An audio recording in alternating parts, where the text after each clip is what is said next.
Give it a minute, y'all.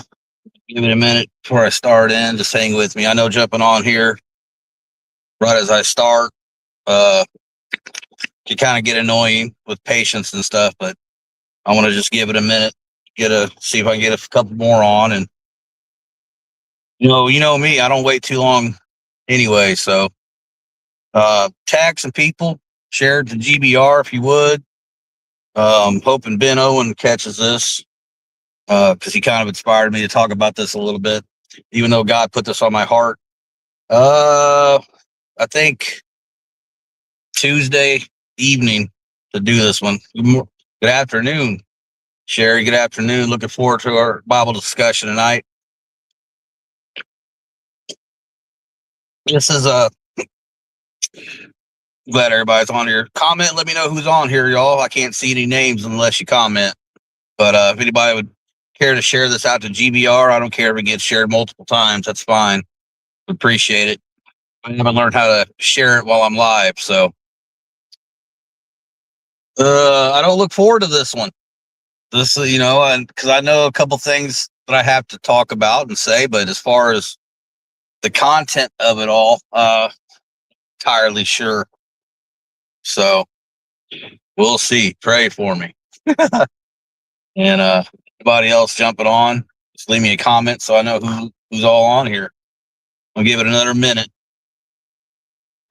Definitely a subject or topic that I have talked about a little bit over the last couple of years. Thank you, Sherry. Not much at all. It's a tough one. It indirectly involves my wife, Deb. Hey, Jamie. Yeah, this is not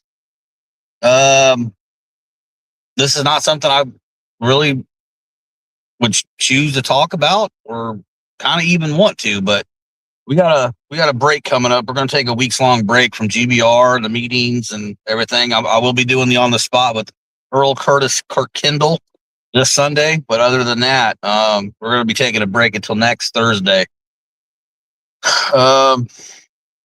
Maybe from social media entirely. I really only use Facebook. Really only use Facebook for GBR. I really only use Facebook to promote Jesus. That's really it these days. I'm trying to turn Facebook into Christ book, to be quite honest with you. Jason Mack, what's up, brother? JMC. And but I mean, as far as Messenger goes and phone calls and conversations, yeah, I'll still be open to that for sure. But decided to finally mention it to Deb about taking a break, and this isn't what I'm going to talk about, just something to lead into, because I kept getting it in my head. Take a week off. And that went on for about a day and a half. And I finally mentioned it to Deb and the chair people of GBR. And everybody was supportive of that. Deb's like, yeah, let's do it. Me too. And this kind of followed the last Sunday's on the spot with Ben and Jess Owen. We Fight Monsters, and how he was talking about they do something completely different. They actually, transform uh, trap houses in Memphis into like affordable living rehab centers. Getting drug dealers into legit taxable jobs and stuff like that, and have helped out about 600 people, man, and 20 some houses, and just doing an incredible job.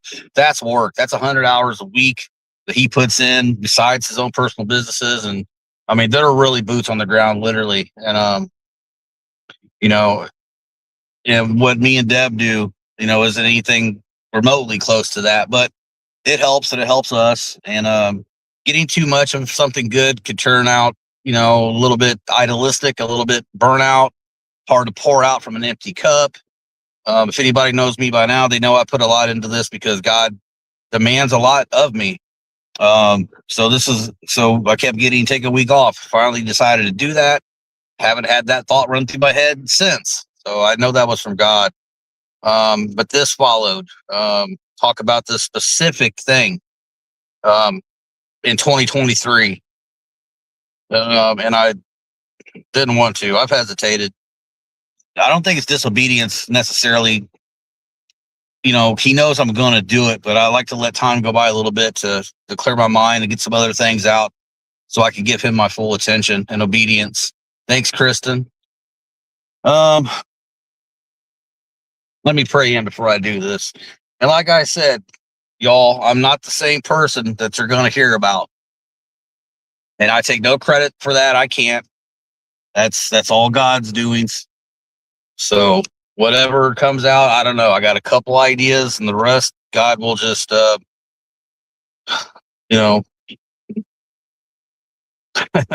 bring from me, I guess.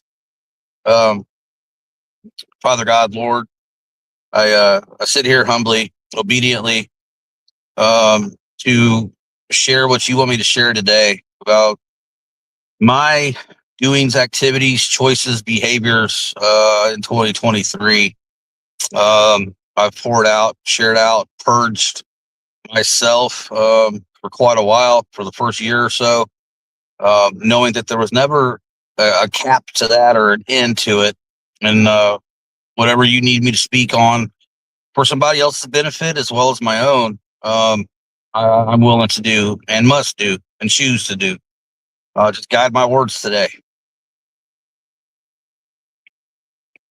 For I know the subject matter, and it's not something I have talked about a lot, but I must take it where you want it to go.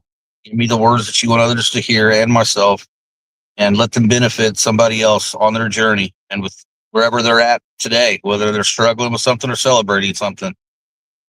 Let this be a confirmation to somebody listening today. Be with me this entire time. I know it'll benefit me in the end. And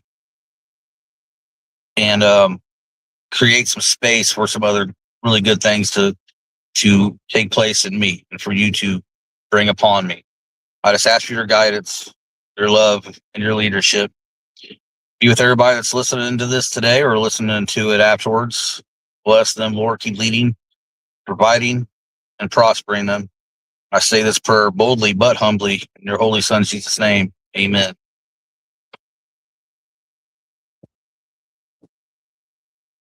Man. What's up, everybody? So, I'm Trav, Christ addict. Coming up on 3 years of clean and sober time due to my surrender date. My surrender date of 11/14 of 23.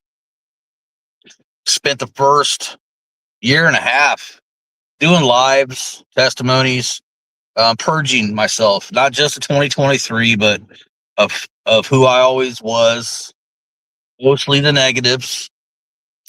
Because as we know, all the good in us, the potential comes from our Lord, from God.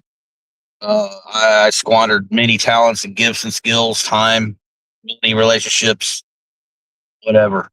Was willing to throw it all away for trivial, superficial, fleshly gains that never got me anywhere. And ultimately, at the end of 2023, led me to my one and only rock bottom. There was 6 other attempts to get clean and sober, and did for a while there, here and there. And I think like 7 years for a while, but it was really of my own efforts, my own accord, my own works, my own time, my own energy, um, and sought validation through it all, which is the replacement high after you come out of drugs and alcohol, whether we know it or not. And failed every time. This last time, I had to invite God in. Literally, I had to take that first step, which for me was a step away from myself, who I've always been, good or bad, and let God do the operating on my heart, on my soul, to transform me little by little over time to who I'm becoming today. Okay.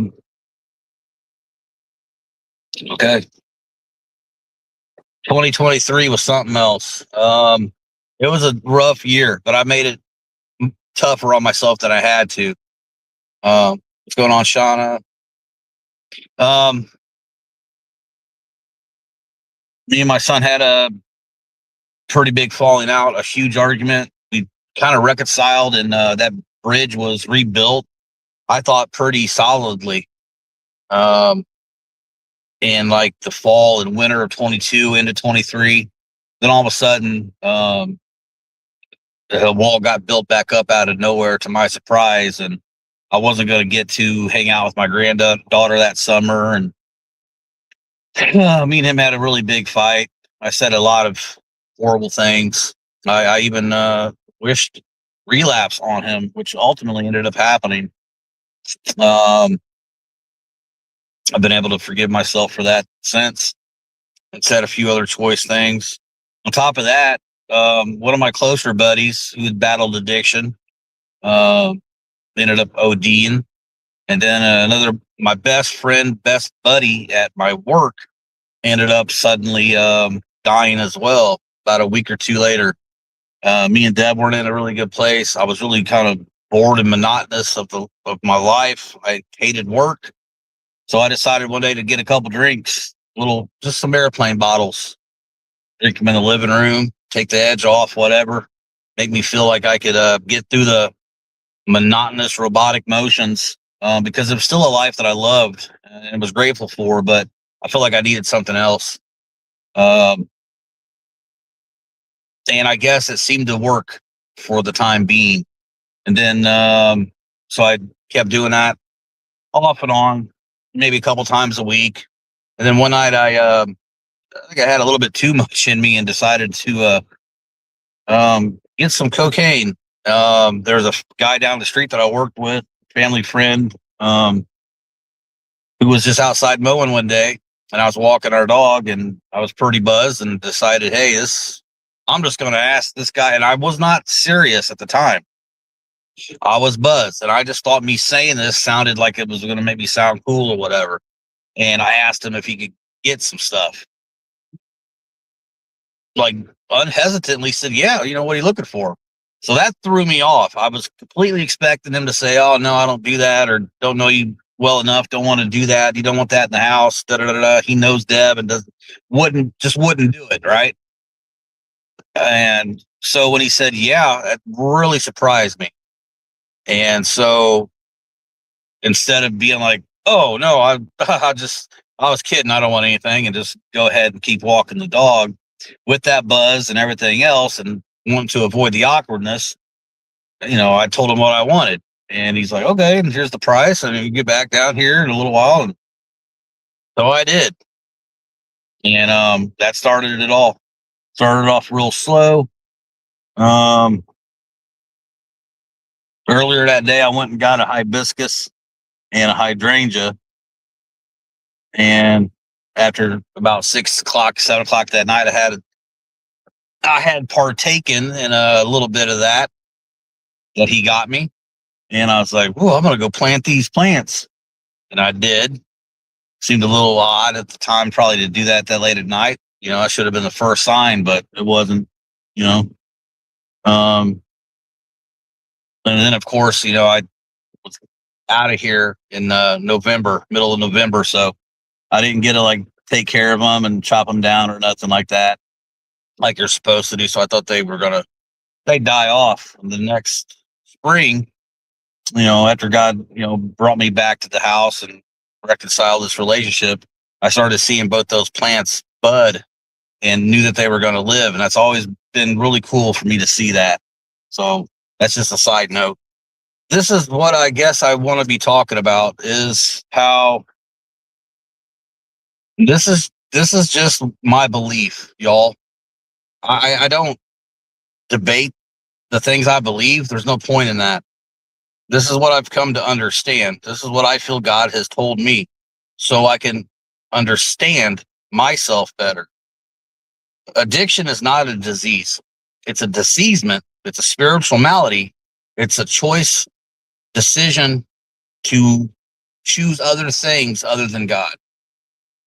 It's not a disease. It's called that so people can treat it like one, make money, and do all that other stuff, but it's not a disease. It's an absolute oppression. And I know this wholeheartedly. And I think I have something today that prove that. Every person will say that like drugs and alcohol make me somebody that I'm not. Makes me say things, do things, and behave in ways that aren't me. Is that true enough to everybody? It does not bring out who you truly are. It is the work of the devil. It is the work of dark forces. It is the work of putting your faith into darkness, into nefarious, self-centered, selfish desires. I need this alcohol or this drug to get me through the day the Lord has made for me, over him. He's not enough. What he's given me is not enough. I need this substance. I need this toxin to provide something that I can't get from God or the family or the friends that he's given me. That is when the devil says, hey, I could probably help you out with that. Many times have you gotten alcohol, drugs, gotten out of situations, cops didn't see something in the car, you didn't have it in your pocket, or they didn't check you, or you should have got arrested but didn't. You should have OD'd, but you didn't. You couldn't get the next bag or bottle, but somehow you got it. You just kept getting it, kept getting front, got some money somehow. Your addiction kept getting fed because that's all that we were focused on. That's all we were committed to. That's all we were loyal to. That's all of our time, our energy, our money, our lives was committed to getting that next fix. And it always seemed to appear. I drained my 401k, which wasn't a lot, but I drained that. I maxed out 2 credit cards that I still owe a lot on today.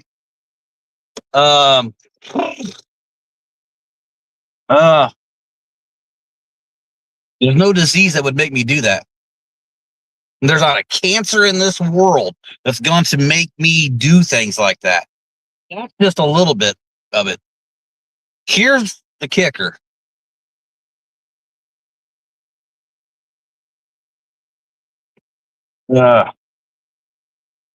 So my wife's been disabled since I think 94, 95. Car wreck. Waist down. But but throughout a relationship for many years, the first half, you'd be able to get around very independent, no problems. In and out of the bathroom, the bed, yada, yada, yada. Something happened in 2020 or 2019. I can't even remember now, where she got some kind of anxiety, dizziness, vertigo. Not even really sure, but it's caused her to, and it's, I guess, gotten worse, or maybe more psychologically worse since, to where she'd feel very anxious, off-centered, unbalanced when she would get in her chair and would need hands-on or assistance, maybe somebody on the side and behind her, and take things very slowly, but still feeling very anxious and anxiety-ridden, the dizziness, like she's going to fall, the room's messed up. And it's been that way for 4 or 5 years now. to the point to where, our relationship is basically just confined to the bedroom. Um, I know in my heart of hearts now, and over this last year and a half, that God's going to reverse that situation for her, that circumstance. Um, I think that she believes that too. I just don't know the day and the time that's going to happen. I think that God's working on her in some other areas with some other things, showing her that it won't be as bad as she might think. Um, and when she starts making those efforts to regain her independence, it'll be like it was never there. I believe that to my core. But it's in her timing and God's. And I can't motivate her. I can't support her like she needs because it's too personal and we're too close. And she's not feeling it. It can be annoying or frustrating. And, I don't want to do that either, So I've accepted the way this is because I know what the outcome is going to be. But here's what happened. That was part of the reason also with everything else I mentioned that I started to drink and drug back at 23.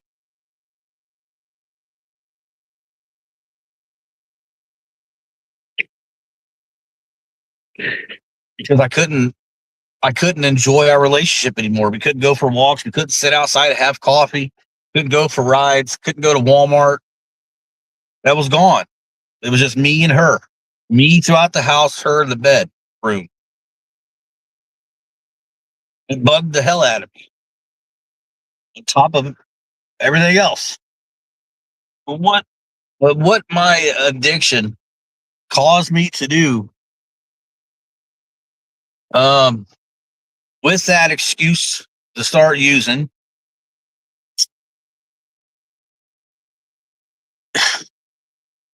and I blame it on the devil, but I blame myself first because I didn't see it happening. I couldn't have imagined it would happen. I used her situation to my advantage to use in the house, knowing that knowing that she wasn't just going to be up and about to catch me in the bathroom or the living room or the kitchen, so I could just use freely. Anybody else coming in and out, I could lock the back door, and nobody else really was here. Dominic sometimes would not. I knew his sleep patterns, so just got away with it for months. Smoke turned into cracks, and now I was just smoking and smoking and smoking in the bathroom, going out door dashing, doing it at work. It progressed so fast. In the bathroom, where I do all the live testimony on the spots, where we do the meetings, where we do the Bible discussions, I sit right there on the bathroom counter where I drew out the lines. Toilet seat right there where I used to sit and smoke. People would say, "You can't go back to that. That's a thing. That's a place you use there."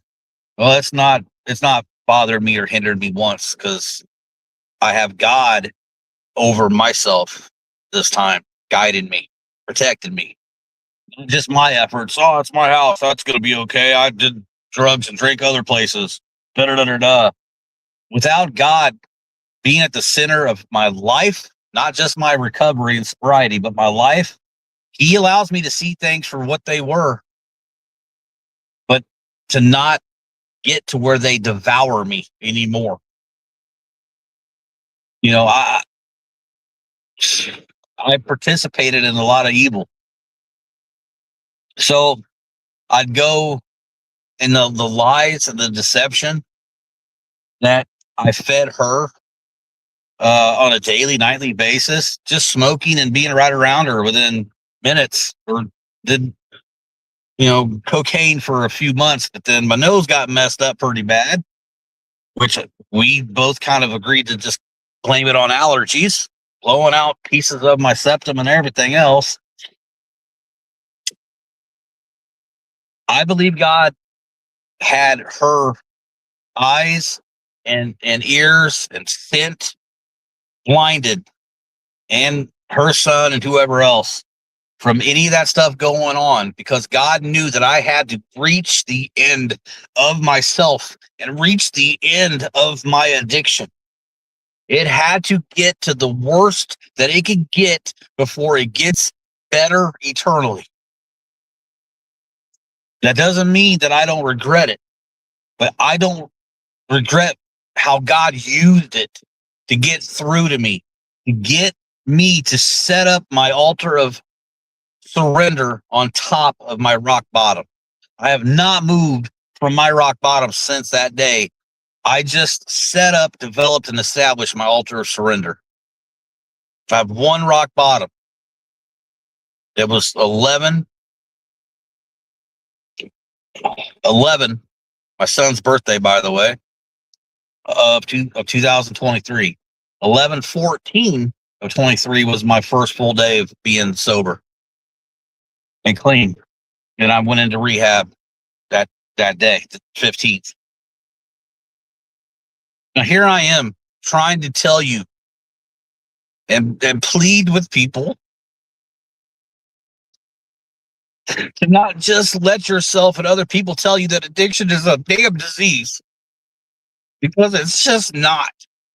This world will want you to know that. This world told me that I had a disease, which means it could come back around. It could come back around. So I don't have to hold myself accountable for it. My loved ones can't hold me accountable for it because I have a disease. It's going to come back now and then and rear its ugly head. I'm going to be in treatment forever. I'm going to be in recovery forever. This is always going to be a part of me. God says no. By his stripes you're healed. Who the Son sets free is free indeed. Does that sound like somebody who has a disease or an oppression? Oppression is suffering. I walked my ass straight into oppression. So there you go, devil, do with me what you want. I cannot any longer let anybody try to tell me or say to themselves that addiction is a disease, because when you call it that, you will try to treat it like that.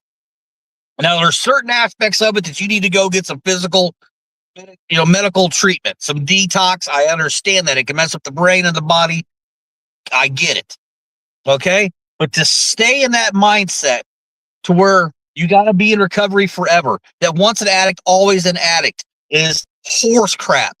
It's a lie from the devil. I haven't had a craving, a desire, or a temptation to drink and drug since I was in the parking lot at Walmart after I got $10 to go get something the morning of November 12th of 2023. Before I started my buddy's truck, I just zoned out for a second or two. I don't know how long it was. Go to start the truck, and all of a sudden, I'm like, kind of feel my pocket at the tip. Like, I don't want to get nothing. I don't want no crack. I don't want no alcohol. My thought was like, I better get some cigarettes, which is okay, another addiction, but it's the cigarettes and vaping never got me kicked out of the house. Okay. And that's still a work in progress, the vaping, but I digress. And I just didn't want anything. I'd been smoking and doing lines for 5, 6, 7 months. All of a sudden, that's gone. I didn't even ask for it. I didn't say nothing. I just got $20 from or $10 from a buddy of mine saying it was for gas, but it was really just to get a little bit of something, probably have a hit's worth, right? That's how bad the oppression is. Now you could say that that's what a disease will make you do. I don't think so. Now, so that's the other part of what I'm going to be saying, huh? Okay. And the lie that only, here's another one. Addiction can't exist without the devil. Okay. We all know that without the first original sin, we would have no disease. There'd be no diseasement. There'd be no spiritual malady. There'd be no long for nothing other than communion with the Lord, right? But that apple and that first, did God really say that? Man, that apple looks good. Don't you want some knowledge? Go ahead and eat your bite. Ever since then, We've been set on this path of decay, to die and to sin and to chase after lustful fleshly desires, and here we are. Addiction is the devil in pill form, in liquid form, spirits in a baggie, in a pipe. It's the devil. It's the number one way, in my opinion, that evil exists in this world. Without addiction, this world would be a much happier, safer place for sure. There'd be a lot less broken homes for sure. But I learned this pretty early on because I love my wife more than anything besides God. I always loved her more than God for a long time, which kept getting me in trouble. You got to love God first. You got to love the source of who sent you who, right? Without God, we're not going to have any wives or husbands to love or kids, right? Plus the Bible tells us that. So that finally switched for me. I started just allowing this stuff to happen. God was using me and transforming me in spite of me. That's how powerful he is. Sitting here in the house, coming back, going in the bathroom, doing my thing without any paranoia or fear, because I know she's not getting up to check on me or to catch me. Probably ain't going to smell it, but I'm kind of surprised by that because it was a lot. Nothing on me. Maybe had some suspicions, but never said anything. I think and believe wholeheartedly that God blocked her from sensing any of that or smelling anything or noticing anything. And she's good at that. She's a very good detective and investigator. You can't really pull nothing past her. But I see the plan God had in this. So as he was allowing me to go down this road, he was blocking Deb from who she really is for a greater cause. And it went on from, I'd say, maybe the first week of April until November 11th, my son's birthday, about 9:30 in the morning, where I was broke. I was DoorDash, get 20 or $40. That'd be done by like 10:30, 11 a.m. Couldn't even do that. Couldn't even get enough gas in the car. So I just thought I'll just drink a little bit. I'll go back to drinking.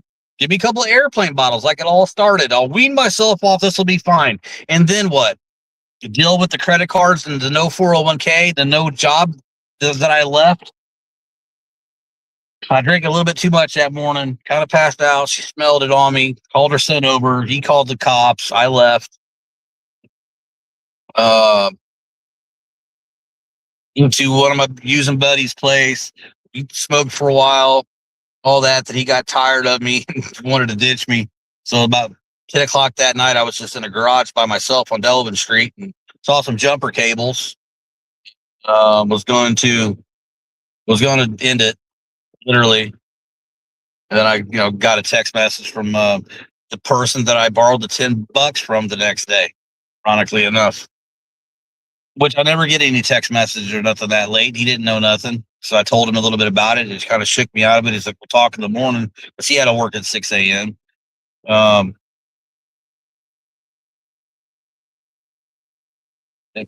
Put me on his lunch break. But I think God intervened in that one. And he intervened in my life when I tried to take my life back in 2000. So I digress. The first time made me hate God because I had to live long enough to see my mom die and my grandma suffer. And I wasn't grateful at all. This time I paid a little bit more attention. So about 2 weeks into rehab on the floor at Gateway in Springfield, I vowed to walk with Christ for the rest of my life, with or without Deb. I hesitated for a second there. He knew I would, but he knew I meant it wholeheartedly. I didn't know what that was going to look like, but I knew he was setting things up in place to use me the way he wants to use me. He has mightily since then.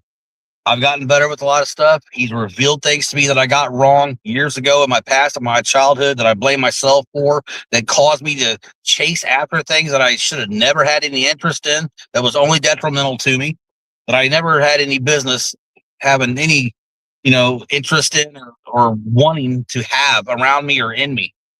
Um, he allowed me to see things for what they were in time because it's his priorities over mine. Um, but that's what I did.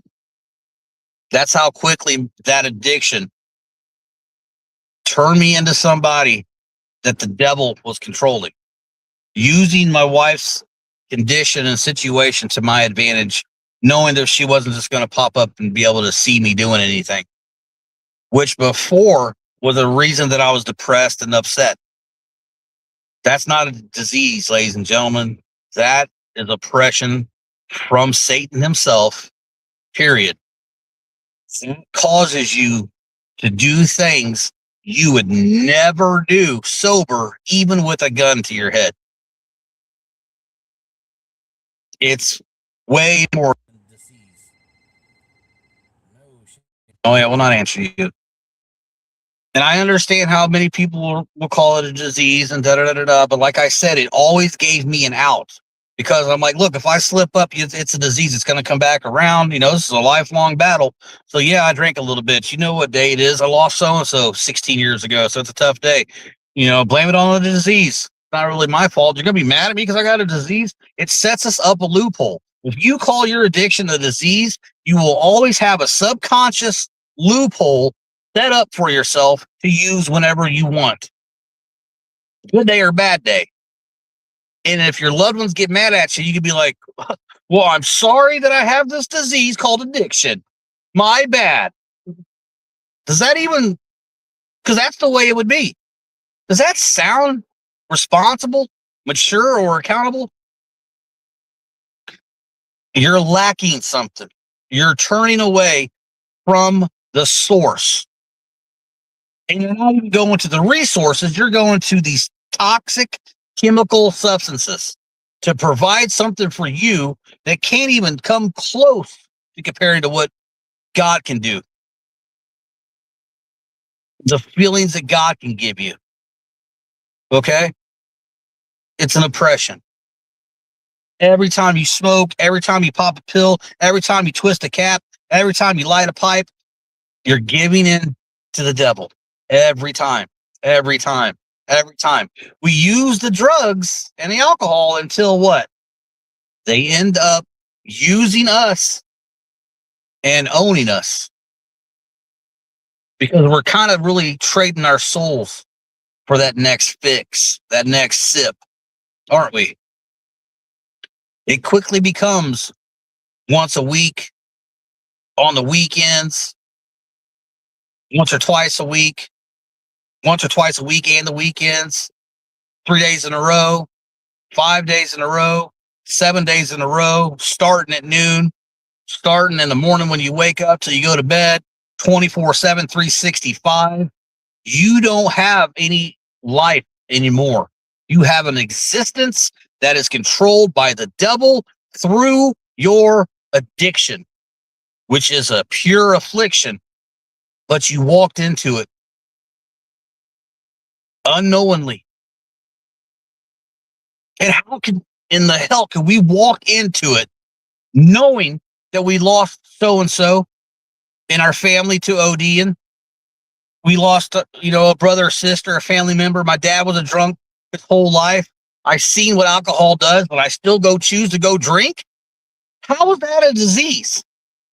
That can only exist because Satan exists. Okay? If you go to a cancer ward and you see 7 people lying in bed on chemo with cancer, are you going to go choose to get some cancer?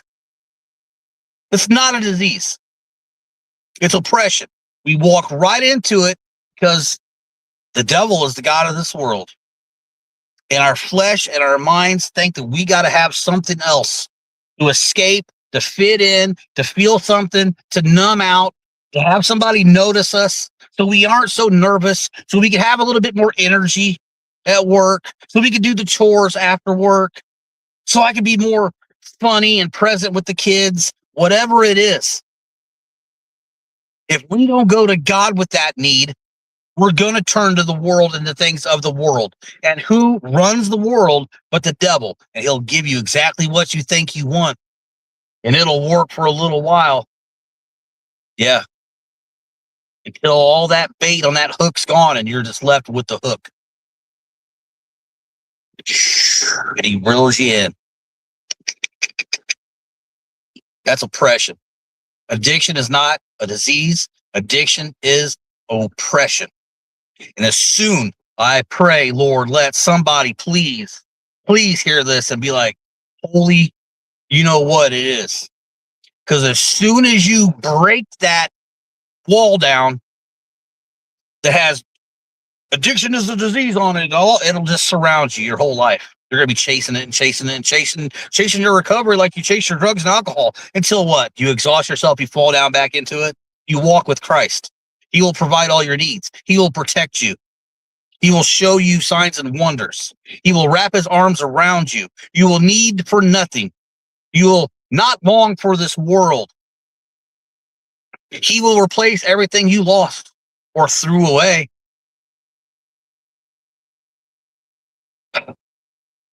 When you realize that it's an oppression, you know that just a mere clinic, a prescription, a psychologist or psychiatrist that's never going to know your full story because they can never know your heart. You're never going to be able to tell them things that are so deeply planted in you that you can't even think of it anymore. God knows that stuff. The godly psychiatrist, he will do the healing in time so you can withstand it and not relapse. He will stand you up every time you think you're about to fall. Once you go from addiction is a disease to an oppression by the devil, yes, I walked myself into it. You'll know that if you reach out to the Lord, just honestly, how do you do that? Just honestly, truthfully, genuinely from the heart. God, I know it's you that's gotten me through all these years.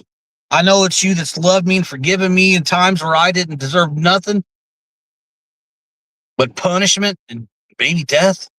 But here I am. Here you still have me for some purpose. I know it's got to be yours because I don't care anymore. I don't have a purpose. I can't do anything. I don't have no ambition. I can't hold nothing together. I can't love the family that you've given me. I'm at the end of myself. I've exhausted my will. Lord, I know this addiction is of my own doing, but now the devil owns me. And only you can remove this from me, Lord. And if you do this for me, I know that I won't have to promise you that I'll never pick up again. I know that you'll make me to where I won't even want to. Then I will walk with you, doing the service of your kingdom for the rest of my life. No matter how perfect I am, no matter how much I mess up on a daily basis, you will use me in spite of me. And that's a safer place to be than where I was at and where I was headed. And he will do it. He will do it. Won't he? He did it for me. He did it for me. He did it for me and Deb. We're closer now than we ever were. After all this, you think the devil wanted that? He wanted me to be out of that home and for us to be fractured and her to be in the situation without me. Nope. Not today, Satan. Not tomorrow. Not next week. Not next month. Not ever. It's an eternal no for you. I've done enough damage with your name attached to it for long enough. You didn't win me. You had me for a while.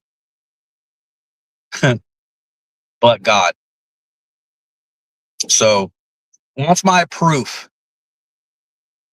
Because I used a situation my wife was in to feel bad and to feel depressed and sad and like I needed something else to get through. And then I used that same situation to my advantage so I could keep using. Name me one disease that would have anybody do that. I'll wait.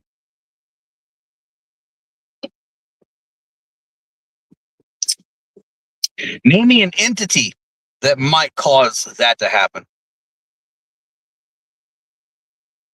Yeah, it's the devil's business. It's the devil's business. Addiction is the devil's business. Now, I guess I got to end this. Unless you got more.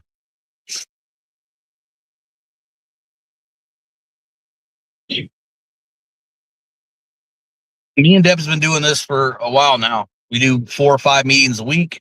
I do testimonies called On the Spot on Sundays, Bible discussions on Thursdays, and meetings called Discovery Fellowship Monday, Tuesday, Friday, Saturday, 6 p.m. Central on Zoom. ID's the same every time. We've been doing these for coming up on 3 years. And I love them. They're so amazing. I shed tears at plenty of them. I pour out, I listen. I met so many wonderful brothers and sisters.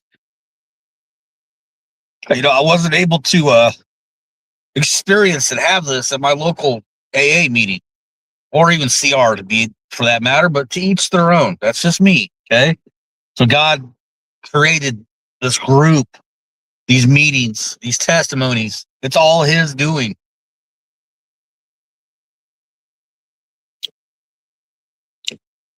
I can't and don't take any credit for any of it, you know, but to know, if you're going to have me talk, tell me. To know that he's used somebody like me who did what I did in 2023. It's a miracle. But it just goes to show that whatever he wants to do, whatever he has planned, will always surpass and outweigh anything that we could think of on our own. It's not the works that we can go do. It's because of the works done on the cross and the rolling away of the stone and the walking out of the tomb and the being witnessed by 500 that we get to do anything of good these days. Because the good that we define looks a little bit different than the good of God. So I don't set my sights on what I can go do today. I set it towards Christ and ask him, what are we doing today? Some days it's a little bit more than others. Some days it's really nothing but sitting around and being content with that. I can be sober, bored, and content. So, but we got to take a break. After tonight's Bible discussion, me and Deb's going to be taking a break for a while, and that's going to be okay. We have to. I'm going to be spending more time with the Lord. I'm going to be reading and praying and maybe fasting. I don't know. I've always had trouble with fasting, but that's okay. It's okay. You know, I don't know if God necessarily frowns upon or smiles upon what we do or don't do. I just know that the thing that he loves and looks for the most is our constant desire to seek him.